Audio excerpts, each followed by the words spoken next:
Henry Cavill's Warhammer 40K showcase would be a huge flop and wouldn't highlight the most terrifying faction in the series. Hello, viewers. Welcome to Stats In. If you're just joining us, please subscribe and don't forget to turn on notifications bell for more videos. Although Amazon MGM Studios acquired the rights from Games Workshop to produce content around the Warhammer 40K IP in December 2022, there has been no news about it as both companies have not ironed out creative differences. However, Henry Cavill has finally come out and shared that the long-awaited Warhammer 40K series is moving forward. While it's still unclear what Cavill and his team have planned for the series' big-screen debut, they should be thinking about fighting against the Dark Eldar, who make the Tryanids and Death Guards look weak. One of the most terrifying factions we have ever encountered in the vast universe of Warhammer 40K is without a doubt the Dark Eldar, or Drukhari. The Dark Eldar first came as a splinter from the ancient Eldar civilization and embodied all the corruption that gave birth to Slaanesh, the god of chaos pleasure. The Dark Eldar can be located in Commorragh. This is a hidden world within the Webway, and is where the Dark Eldars formulate their plans of betrayal and ultimate control, ensuring survival by enduring the suffering of their victims. What makes this enemy terrifying is the fact that he doesn't just kill. He aims to absolutely torture and extract every ounce of pain from his enemy. They wear massive armor filled with blades and ornaments that would send anyone running for their lives. If director Henry Cavill's Warhammer 40K trailer is really looking to appeal to fans of the series, it should include the Dark Eldar. We could see the world of the Imperium under siege by this faction, which would show the terror and sheer brutality that confronts the Dark Eldar. The possibilities are endless, and Cavill should consider adding this faction to the fight. As we said before, the Warhammer 40K project was initially announced for late 2022. Cavill was brought into the project because he is a huge fan of the franchise. However, the project has not seen much work, and players can't help but wonder why. According to IGN, Games Workshop and Amazon did not begin work on the project immediately because they were waiting to resolve their creative differences. Games Workshop has stated that if nothing is achieved by December 2024, the show will be canceled. Given the fact that Warhammer 40K is a world full of massive events and lore, it's understandable why neither company has been able to settle on ideas for a long time. If Amazon hadn't been able to bring us this offer, Games Workshop and Cavill could have always reached out to Netflix to kick things off, as Cavill already has a history with the streaming platform. Now that Cavill has confirmed that the show is coming, you may be asking when exactly. Well, it will take a long time, given that the studios have only just started working on the project. Let's hope we hear more about it in the coming months. Cavill was born in Jersey, the largest and southernmost of the Channel Islands, which are dependent territories of the British Crown and are located off the coast of Normandy, France. He is the fourth of 5 sons of Marianne Cavill, née Dalgliesh, a secretary, and Colin Cavill, a stockbroker. The family lived in St. Helier, where Henry Cavill grew up playing computer games with his brothers.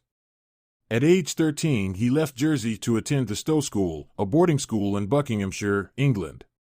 At Stowe, Cavill developed an interest in acting and participated in school productions, including Grease, A Midsummer Night's Dream, and Tom Stoppard's Dog's Hamlet.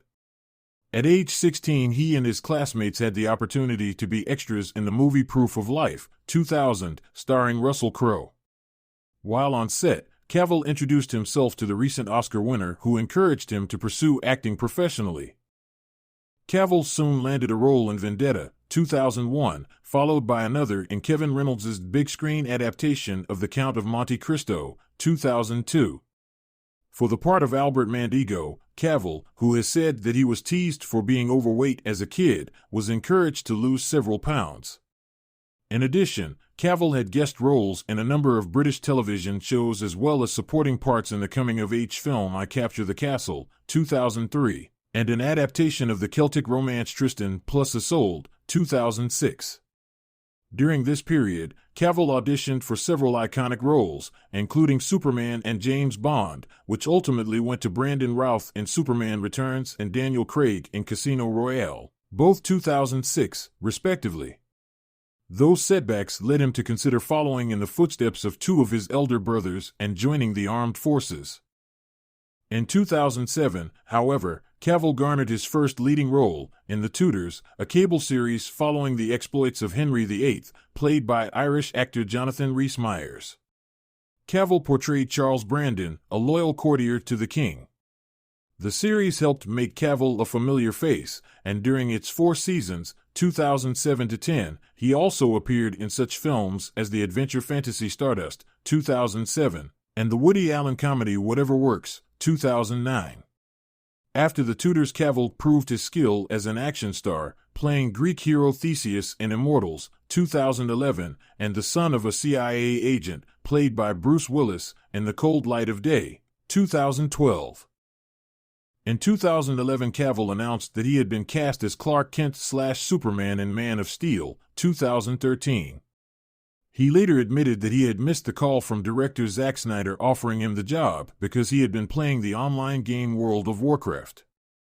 To portray the Man of Steel, Cavill transformed his body, adding so much muscle that he sometimes split the seams of his Superman costume.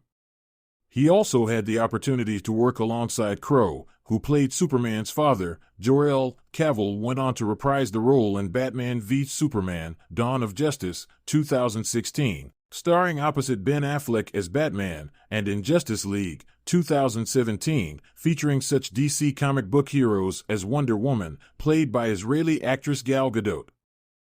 In between Superman films, Cavill starred in director Guy Ritchie's big-screen adaptation of The Man from UNCLE, 2015, playing a CIA agent who teams up with a KGB agent, played by Armie Hammer, and in Sandcastle, 2017, portraying a Special Forces captain on a 2003 tour of Iraq.